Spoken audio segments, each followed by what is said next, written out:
আসসালামু আলাইকুম, সবাইকে তানিয়াজ কিচেন স্টোরিতে আবারও স্বাগতম জানাচ্ছি আজকের নতুন রেসিপি দেখার জন্য। মিষ্টি কুমড়া দিয়ে মজাদার একটা ভর্তার রেসিপি শেয়ার করব, যেটা কিনা গরম ভাতের সাথে খেতে দারুণ লাগবে। আশা করছি রেসিপি ভালো লাগবে। রেসিপি ভালো লাগলে অবশ্যই চ্যানেল সাবস্ক্রাইব করে আমার পাশে থাকবেন। প্রথমে চুলায় প্যানে 1 টেবিল চামচ পরিমাণ রান্নার তেল গরম করে এর মধ্যে কিছু শুকনো মরিচ ভেজে নিচ্ছি। চুলার আঁচটাকে একদম লোতে রেখে আমি মরিচগুলো ভেজে নেব, এতে করে মরিচগুলো একদম ভেতর পর্যন্ত ক্রিস্পি হবে। মরিচের কালারটা চেঞ্জ হয়ে গেছে, মরিচগুলো ভাজা হয়ে গেছে। এখন এগুলোকে আমি তেল থেকে তুলে নিচ্ছি। এবার ওই একই তেলের মধ্যে কয়েক কোয়া রসুন আমি ছিলে দিয়েছি, তারপর কিছু মিষ্টি কুমড়ার স্লাইস দিয়েছি। সামান্য একটু লবণ দিয়ে নেড়েচেড়ে ভালো করে মিশিয়ে নিয়ে মিষ্টি কুমড়াগুলোকে বিছিয়ে দিয়ে ঢাকনা দিয়ে ঢেকে চুলার আঁচটাকে মিডিয়াম টু লোতে রেখে আমি এগুলোকে কিছুক্ষণ কুক করে নিব বা ভেজে নিব।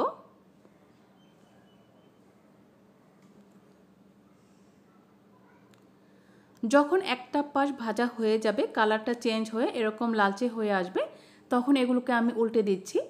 উল্টে দিয়ে অপর পাশটাও আমি একইভাবে ভেজে নিব, তবে এবার ঢাকনা দিয়ে ঢেকে দিব না, কারণ মিষ্টি কুমড়াগুলো কিন্তু অলরেডি সেদ্ধ হয়ে গেছে। তো এক্সট্রা কোনো পানি যাতে না ওঠে, পানিটা যাতে খুব ভালো করে শুকিয়ে যেতে পারে, এই জন্য ঢাকনা না দিয়ে আমি এগুলোকে ভেজে নেব। খেয়াল রাখতে হবে সম্পূর্ণ পানিটা যাতে শুকিয়ে যায়, মিষ্টি কুমড়ার মধ্যে যাতে এক্সট্রা কোনো পানি না থাকে। মিষ্টি কুমড়াগুলোকে আমি এরকম পোড়া পোড়া করে ভেজে নিয়েছি, তবে একদম কালচে করা যাবে না, তাহলে কিন্তু তেতো একটা ভাব চলে আসবে। মিষ্টি কুমড়াগুলো ভালো করে ভাজা হয়ে গেছে। এখন এগুলোকে আমি প্যান থেকে তুলে নিচ্ছি। তারপর প্যানের মধ্যে আবারও 1 টেবিল চামচ পরিমাণ রান্নার তেল দিয়ে এর মধ্যে 2টা মাঝারি সাইজের পেঁয়াজ কুচি করে দিয়েছি, আর দিয়েছি 1 চা চামচ পরিমাণ কালি জিরা। এখন এগুলোকে কিছুক্ষণ ভেজে নিব, পেঁয়াজগুলো নরম হয়ে যাওয়া পর্যন্ত। তবে পেঁয়াজগুলো ক্রিস্পি করে ভাজা যাবে না, পেঁয়াজের যে এক্সট্রা পানিটা থাকে সেটা যাতে শুকিয়ে যায়। পেঁয়াজগুলো ভাজা হয়ে গেছে, এখন এগুলোকেও আমি তুলে নিচ্ছি আর সব কিছু আমি ঠান্ডা করে নিচ্ছি। এদিকে মরিচগুলো আমি বোটা ফেলে এভাবে একটা প্লেটে নিয়ে নিচ্ছি, সেই সাথে সামান্য একটু লবণ দিয়ে আমি মরিচগুলোকে মেখে নিচ্ছি। লবণটা দেওয়ার সময় খেয়াল রাখতে হবে, কুমড়ো ভাজার সময় কিন্তু আমরা লবণ ব্যবহার করেছি, তাই ভর্তাতে লবণের পরিমাণ যাতে খুব বেশি না হয় সেদিকে খেয়াল রাখতে হবে।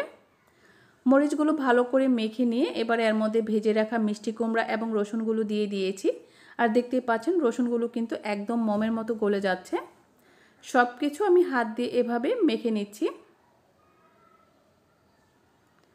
সব কিছু ভালো করে মাখা হয়ে গেলে এবার এর মধ্যে আমি ভেজে রাখা পেঁয়াজ এবং কালিজিরাগুলো দিয়ে দিব। তারপর দিয়ে একসাথে ভালো করে সব কিছু মাখিয়ে নিব।